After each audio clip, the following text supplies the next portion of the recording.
Hello, it's 9 p.m. in RTD. It's time to English New Edition for tonight headlines. So we have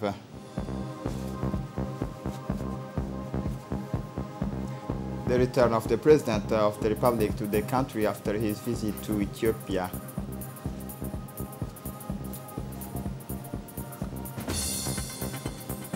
The preparatory meeting to welcome the holy month of Ramadan.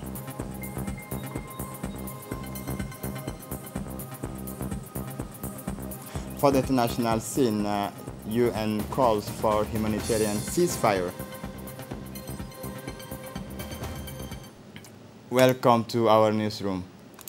The President of the Republic, His Excellency Ismail Omar Guelleh, returned this Tuesday afternoon to the country at the end of the three-day state visit that, at the invitations of Prime Minister Abiy Ahmed Ali, he made to Ethiopia.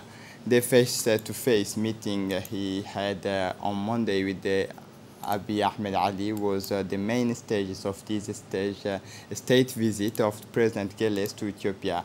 As for the enlarged working meeting following the summit audience between the two leaders, it served as a framework for the adoption of a new series of practical reframings in the strategic partnership that the two nations maintain, in particular in the areas of logistics and transport, energy, water supply, the realizations of new investment of Djibouti in Ethiopia in the field of agriculture is also another key component of the agreement adopted between the two countries.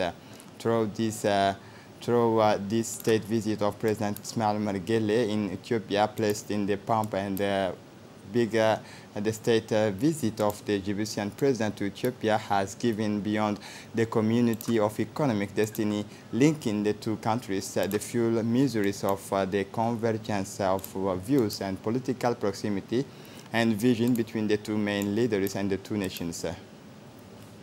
On the sidelines of yesterday's bilateral meeting, the President of the Republic, His Excellency Ismail Omar Guelleh, visited the headquarters of the Directorate of Information and Network Security.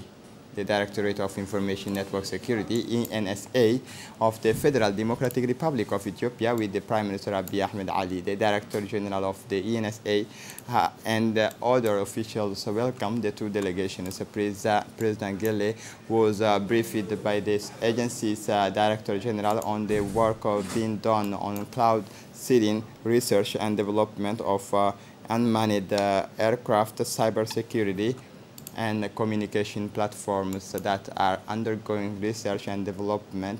President Ismail Omar Guelleh congratulated the Directorate of Information Network Security for their role in cybersecurity and related sectors.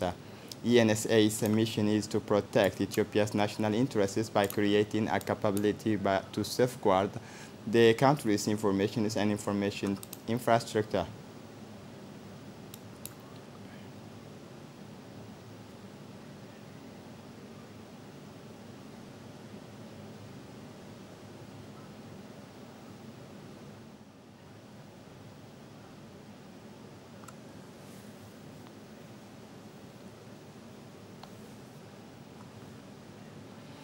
How to prepare for the month of Ramadan. In this sprite and on instructions of the Minister of Muslim Affairs and Waqf, the High Islamic Council and the Directorate of Muslim Affairs in collaboration with the Association of Imams of Mosque held this morning's preparatory meeting for the receptions of the blessed month of Ramadan.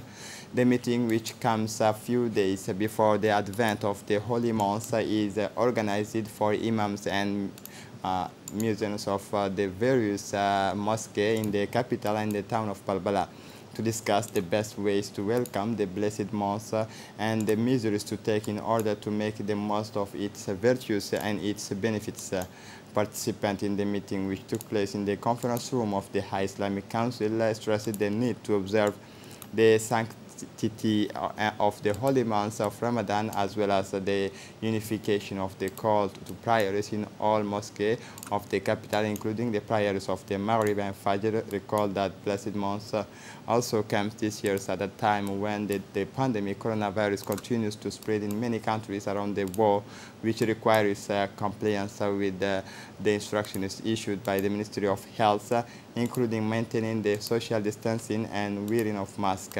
The opening sessions of the meeting that will last for 2 days was attended by the Executive Secretary of the High Islamic Council, Sheikh Okiye Kaurah Farah, and the Director of Muslim Zafar Ismail Hassan Roble, as well as the Technical Advisor to the Ministry of Islamic Affairs, Sheikh Amin, and dozens of Imam of the mosque. The Executive Secretary of the High Islamic Council, Sheikh Okiye Kaurah Farah, delivered a speech at the meeting welcoming the ulemas and imams, noting that this meeting comes in implementation of the directives issued by the Ministry of Muslim Affairs and Waqf, Mumin Hassan Barre. Speaking of the objectives of this meeting, he said that the Council organizes the meeting in collaboration with the Department of Muslim Affairs and the associations of the Imam of Mosque as part of the ongoing preparation for the holy month of Ramadan. He took this opportunity to reaffirm the tangible central role played by the ulama to fight against the spread of the pandemic of COVID-19. The first direct flight between Djibouti and Cairo for the company Al Masriya,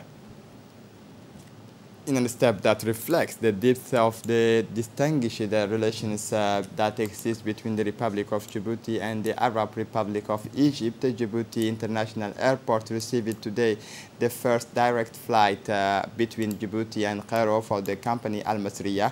The Egyptian plane arrived in Djibouti with on board a high-level Egyptian delegation is led by the Deputy Minister of Foreign Affairs, Ambassador Sharif Issa, in addition to the Ambassador of Djibouti to Egypt, Ahmed Ali Barre, and the delegation was received by the Minister of Muslim Affairs and the Acting Minister of Infrastructure and Transport, Mumin Hassan Barre, the Minister of Trade, Mohamed Warsama Diriya, as well as the representative of the company Al Masriya in Djibouti, Ms. Hibo Basha Hassan, and other officials. This trip is considered a qualitative leap in the level of bilateral relations between Djibouti and Cairo, and is part of the continuations of the path of civilizational and cultural exchanges between the two brotherly countries. According to the Egyptian Deputy Minister of Foreign Affairs, Ambassador Sharif Issa, the Egyptian minister, said that the opening of the direct airline between the two countries is the culmination of efforts made by the President Ismail Omar Guelleh and the Egyptian President Abdel Fattah al-Sisi to strengthen the level of relations and the cooperation between the two countries. For his part, the Minister of Muslim Affairs, Acting Minister of Infrastructure and Transport, Mumin Hassan Barre, expressed his great pleasure to participate in the inauguration ceremony of this first direct and regular airline between Djibouti and Cairo for the company Al Masriya, noting that this project is long overdue because of the close relations between Djibouti and the Arab Republic of Egypt. He stressed that these initiatives reflect the strength of these relations, which have grown remarkably in recent years thanks to the wise leadership of the two countries, namely the President Ismail Omar Guelleh and his brothers, the Egyptian President Abdel Fattah al-Sisi, especially in the economic, commercial, social, and cultural sector. The tourism is the economic engines for the development of the country. It is in this perspective that the Minister of Trade and Tourism, Mohamed Warsama, starts towers in the regions of the interior to promote tourism. The Minister of Trade and Tourism, Mohamed Warsama Diriye, accompanied by his colleagues of decentralization, Qasim Haroun Ali, went to the Lakasal, accompanied by the senior officials and technical advisories of the Ministry of Trade and Tourism, the Secretary General of the Ministry, Ali Daoud, the Director of the Tourism Offices, Usman Abdi Muhammad. The delegation visited the Salt Flow and other tourist sites of Lakasal. Welcomed on the spot by the chief of the villages, the minister and his delegation were able to discover the potentiality that our country has. Lakasal is a major asset for tourism. It is the largest salt reserve in the world. Lakasal is a mysterious alchemy alchemy of colors, the white of the salt, the black of the lava, the ochres of the earth, the intense emerald of the depths of the lake, and the perfect blue of the sky make this place is a magical place of rare beauty. It is one of the exceptional sites of the region and the lowest point of the African continent. The Minister of Commerce and the Minister of Decentralization listening to the explanations of the inhabitants of this locality about the potentiality and landscape of Lake Assal.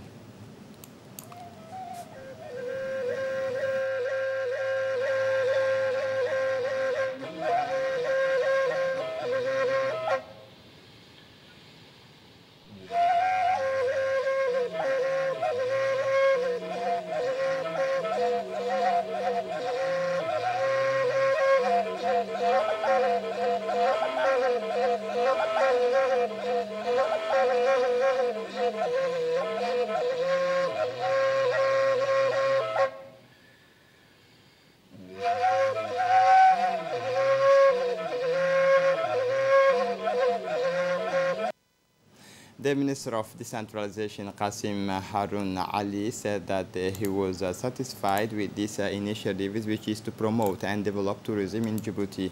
Each year, several tourists take the destinations toward Djibouti to discover and visit the various tourist sites of the country. But like any other countries, Djibouti was touched by the COVID-19, and arrival of the tourists are in decline these last 2 years, and the hope with the towers of the Ministers of Trade of the regions of Interior is going to encourage some to raise together the challenges. The Minister of Trade and Tourism, Mohamed Warsamad Diriye, said in his speech that our country is the best destination for tourism, and for that the promotions of the tourists is on the right track. Each year, several tourists take the destinations toward Djibouti to discover and visit the various tourist sites. But like any other countries, Djibouti was touched by the COVID-19, and the tourists are in decline. These last 2 years, and the hope with these towers to encourage some to raise together the challenges. The Minister of Energy in charge of natural resources, Yunus Ali Geddi, at the head of the delegation, is composed of his technical advisor, Abbas Aden Ateye, and the director of the hydrocarbon direction, Dabar Addawi Ladiye, participate from 23 to 24 March in the work of the 14 sessions of the Arab Ministerial Council for Electricity in Doha, Qatar. During this meeting, the Minister of Energy of Arab countries discussed several points on the agenda, namely the creations of the Arab Common Market of Electricity, the electrical interconnections between the Arab countries, the establishment of a framework of cooperation in the energy file, as well as the ways and means to develop the national industries of manufacturing of the equipment, production, transmission, and distribution of electricity. The exchanges between the Arab ministers of energy also focused on the large-scale deployment in the Arab countries of technologies allowing the transformations of waste into the electrical energy. The Ministry of Trade and Tourism, in collaboration with the Ministry of Women and Family, organized this morning at the People's Palace a workshop to raise awareness of COMESA on gender policy. This workshop is part of the situations of women in terms of gender policy on the plane of planning of the COMESA on genders and its economic inclusion and the legal protection. The Secretary General of the Ministry of Women and Family, Anissa Hassan Bahdoun, was pleased to have participated in this workshop on gender policy.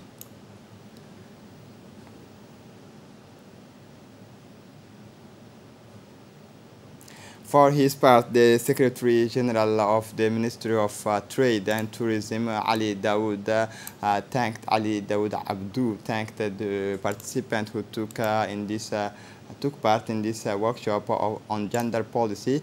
The outcome of this workshop will serve as a relevant preamble to raising awareness on gender policy and the implementation plan and plannings of the COMESA, the government of Djibouti, in terms of integration of women in the development process of the country.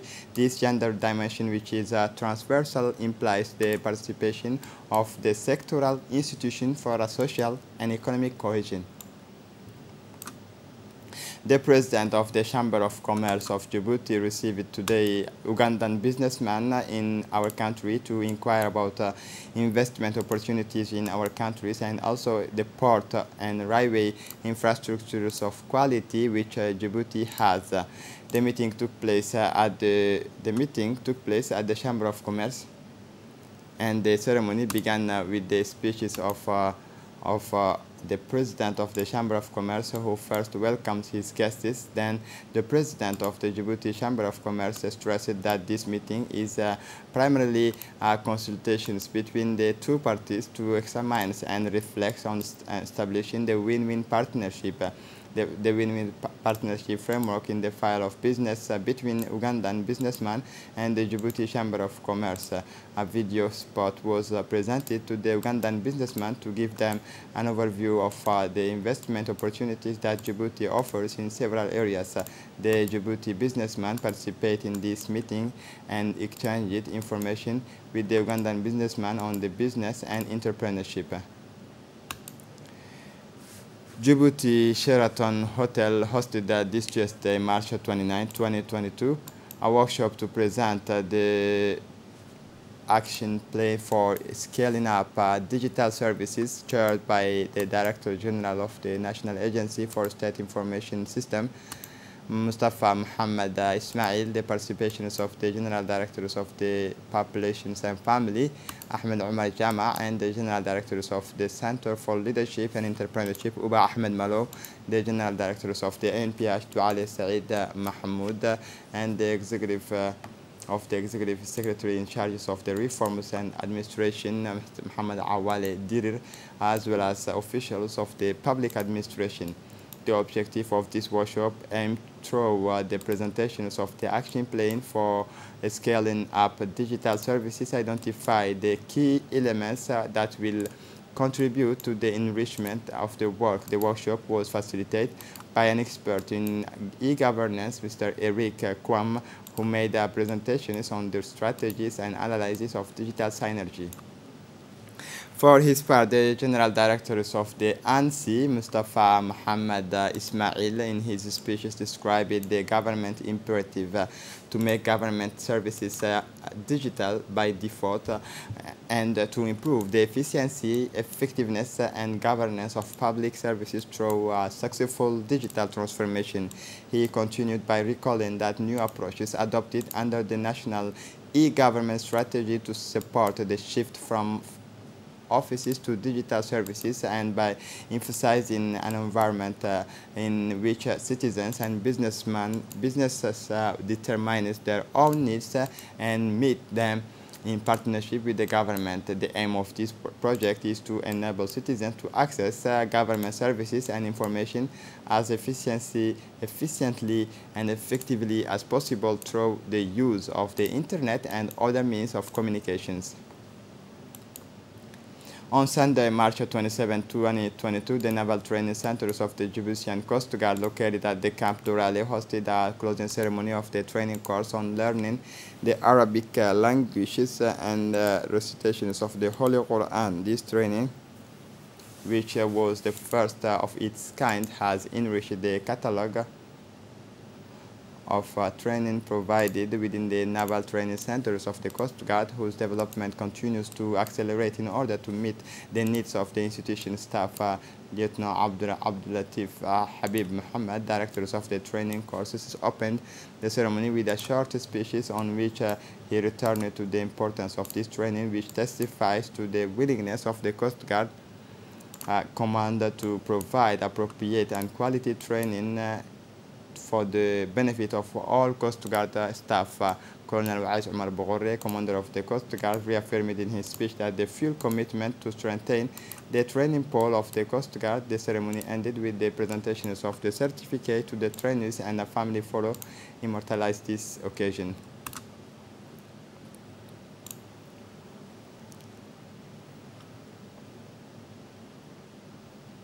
For his part, Colonel Wais Omar Bogorre, commander of the Coast Guard, reaffirmed that we celebrate today the graduations of the first class of the Arabic language and Islamic education course for non-native speakers. The Arabic language is a prestigious language in the world.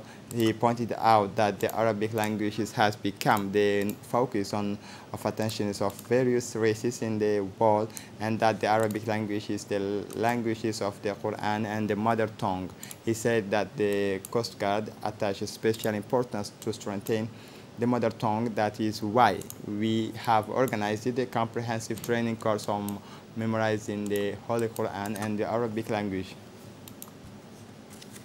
As part of the second phase of the vaccination campaign against polio that will affect the entire national territory from 27 to 31 March 2022, a launching ceremony was organized by the Hospital of Arta. This launching ceremony was attended by the Prefect of Arta's region, Mohammed Sheikh Hassan, the President of the Regional Council, and Dr. Yaqub Hussein, Chief Physicians of the regions of Arta, as well as the WHO representative Kim Tore Tanga. Thus, this national polio vaccination campaign will target all children from 0 to 5 years old in about 8,100 children in the whole regions of Arta through the provisions of oral polio vaccines by the Ministry of Health and its partners.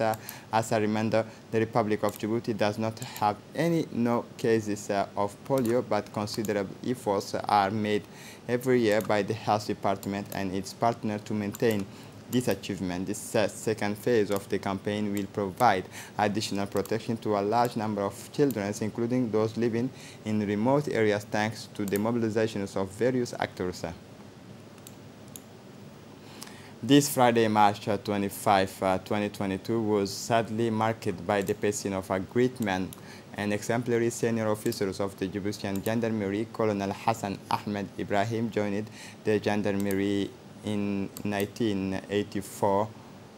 The deceased has worked in different units of the Gendarmerie, but has always stood out in the file of judicial police, which has become his favorite file. Indeed, his professional and human qualities were not to be demonstrated anymore, and they did not cease growing until the extreme limits. Starting as an investigator in a brigade, the deceased proved his professionalism, his humanity, and his benevolence qualities that have valued him to be appointed in 2018 commander of the judicial group. In other words, head of the judicial police of the Gendarmerie. The late Colonel Hassan Ahmed Ibrahim also served in many years UN missions, during which he always distinguished himself by his rigor and charisma. He has always honored the flag of the Republic of Djibouti, which he represented with pride.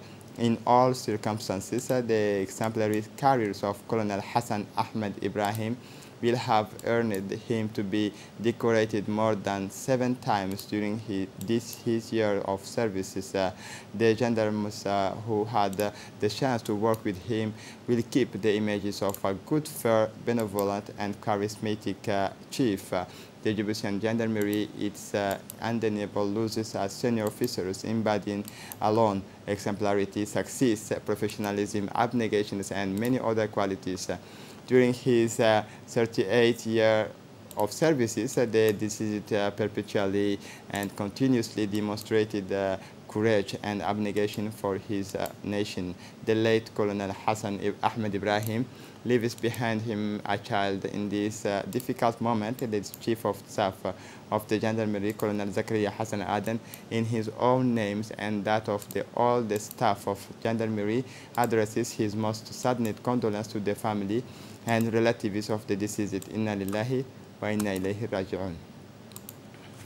For the international scene, Ukraine, the UN calls for a humanitarian ceasefire. The United Nations will seek to establish a humanitarian ceasefire between Russia and Ukraine, announced Monday its Secretary General Antonio Guterres. In a statement to the press at the UN headquarters in New York, Antonio Guterres said he had asked Martin Griffiths, Under Secretary General for Humanitarian Affairs, to explore immediately with the parties involved to the possibilities of agreements and arrangements for a humanitarian ceasefire in Ukraine, aiming ultimately to achieve a peace agreement based on the principles of the UN charters. Russia's invasion of Ukraine, launched on February 24, has caused the senseless loss of thousands of lives, the displacement of 10 million people, the systematic destruction of homes, schools, hospitals, and other critical infrastructures, and skyrocketing food and energy prices worldwide, according to Antonio Guterres.